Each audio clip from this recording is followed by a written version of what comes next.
Today, we're going to tackle one of the most important and maybe one of the most unsettling figures in all of Islamic prophecy. We're talking about the Dajjal. So let me start with a question for you.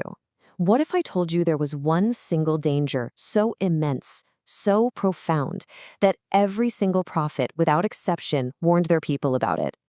And this isn't some new idea, not at all. We're talking about an ancient warning that stretches back to the time of the prophet Noah. From him, all the way down the line, this message has been passed on. Be ready for the ultimate trial of humanity. Now, here's what's absolutely crucial to get. His power isn't about armies or weapons. It's not brute force. It's deception. A deception so powerful, so convincing, that people will look right at him and honestly believe he's their Lord. It's a test of faith like no other. So how in the world are people supposed to recognize him? Well, thankfully, the traditions have left us with a very detailed description. Think of it like a prophetic intelligence file, a profile of the ultimate deceiver. And the physical details are incredibly specific. He's described as a big guy, strong, with reddish skin and curly hair. He'll have a limp. But the most distinct feature? His right eye will be blind, described almost poetically as looking like a swollen grape. And then there's this. The word kathir, which means disbeliever, will be written right on his forehead. But here's the catch. Only true believers will be able to see it. And this gets to the very core of his method, twisting reality itself. He'll show you what looks like a beautiful river of cool water, a paradise. But if you enter it, it's actually a raging fire. And on the other hand, he'll show you what looks like a terrifying fire, but that's actually the cool water, the path to salvation. The message is pretty clear, right? You absolutely cannot trust what your eyes are seeing. Now, you might be thinking, this is all abstract prophecy. But there's an incredible story, an eyewitness account, from a companion of the Prophet Muhammad named Tamim al-Dari. He and his crew get lost in a storm, wash up on this island, and are met by this strange, hairy creature. It leads them to a monastery, and inside they find a giant of a man, completely in chains. And this chained man starts asking them these really specific, prophetic questions about the world. He wants to know about the water levels of Lake Tiberias, about date palms in Palestine, and he asks if the Prophet Muhammad has already appeared. And after they talk, the chained man drops this bombshell. He tells them, "I am the Dajjal." When Tamim al-Dari finally made it back and told this story to the Prophet Muhammad, the Prophet actually confirmed it was true. He validated that the man Tamim saw was the very same one he had been warning everyone about.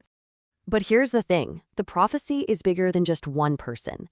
It's about understanding the entire global system, the whole ideology that's being set up to pave the way for his grand arrival. And this system has a name, Dajalia. You can think of it as the cultural and spiritual software being installed across the globe. Its whole purpose is to get the world ready for him. How? By chipping away at religion, breaking down morality, and weakening the family. It creates this huge spiritual emptiness that he is perfectly designed to step in and fill. And in our time, many see our modern media as the primary tool for this. It's what blurs the lines between what's real and what's fake. It's what shapes our subconscious through movies to expect some kind of superhero savior. It normalizes all this dark occult symbolism in pop culture. And of course, social media, creating addiction and that deep feeling of spiritual emptiness.